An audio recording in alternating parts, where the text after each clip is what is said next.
ధనం నువ్వు 3 రకాలుగా ఖర్చు అవుతుందని శాస్త్రం చెబుతుంది.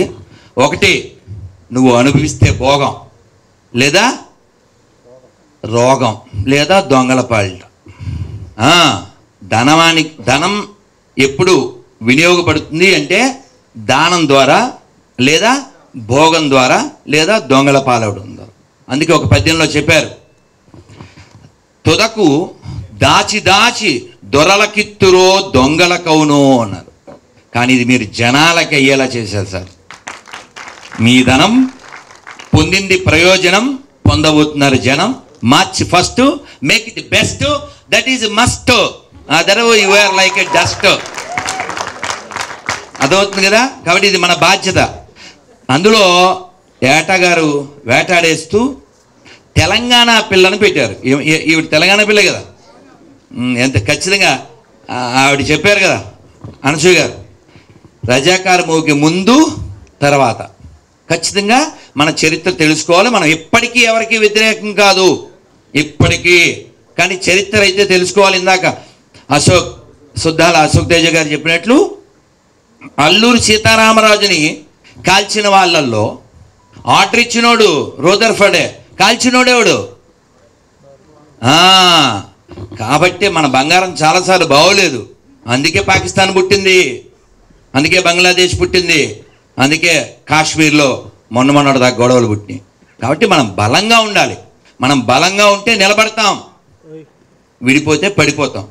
అందుకని మనం అందరం 52 సెకండ్లు సినిమా హాల్లో జనగణమన చెప్తే నిలబడ్డానికి నెప్పొచ్చి సుప్రీంకోర్టులో కేసు వేస్తే మరి వాళ్ళ తీర్పు ఎందుకు ఇచ్చారో I'm very pity on them. ఐచ్ఛికం అన్నారు. ఐచ్ఛికం అంటే ఏంటండి? It should be mandatory, no? ఐచ్ఛికం ఏమిటండి? నేను నిన్న ఇంటర్వ్యూలో చెప్పాను, రాయండి, ప్రధానమంత్రికి రాయండి. అది టెంపుల్ కానీ, చర్చ్ కానీ, మసీదు కానీ, బడి కానీ, గుడి కానీ రోజు మార్నింగ్ వందే మాత్రం చెప్పాలి, రాత్రి జనగణమన చెప్పాలి. 10 ఏళ్ళు ఇక్కడ హోమ్ మినిస్టర్గా got it right to the PM. I will conclude. 10 ఏళ్ళు ఇక్కడ హోమ్ మినిస్టర్గా చేసి జెండా వందనం చేయడే. ఏంటి ప్రాబ్లం? ప్రాబ్లం ఏంటి? ఇక్కడ ఇందాక మన ఏటగారు చెప్పినట్టు ఇక్కడ తిన్నాం, ఇక్కడ పుట్టాం, ఇక్కడ పెరిగాం, ఇక్కడ అనుభవిస్తున్నాం. Why don't you respect your country?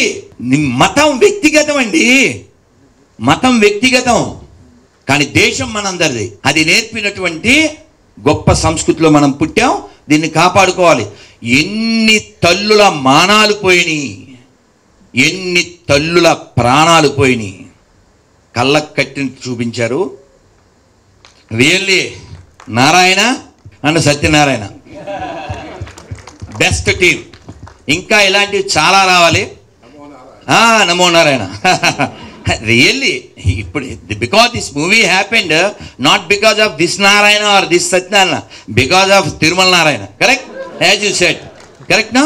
Correct no? కాబట్టి స్వామివారు ఆ ఆలోచన ఇవ్వడం, మీరు దాన్ని అమలు చేయడం, దానికోసం ఆస్తినైనా కూడా అమ్మడం చాలా చాలా గ్రేట్ అండి. ఇలాంటి మూవీస్ మనం తీయకపోతే చరిత్ర తెలీదు.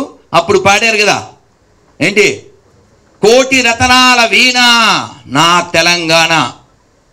అలాంటి తెలంగాణలో ఇలాంటి చీడ పురుగులు ఎంత నాశనం చేసి, ఓ బైరానపల్లి, గుండ్రాపల్లి 2, అలాగే పరకాల, ఇవన్నీ ఎందుకు ఉండాలి? అది పరకాల, కానీ అలాంటి వాళ్ళు వస్తే ఎప్పుడైనా నరకాల, దానికోసం ఉరకాల, వాడి మెడ కొరకాల.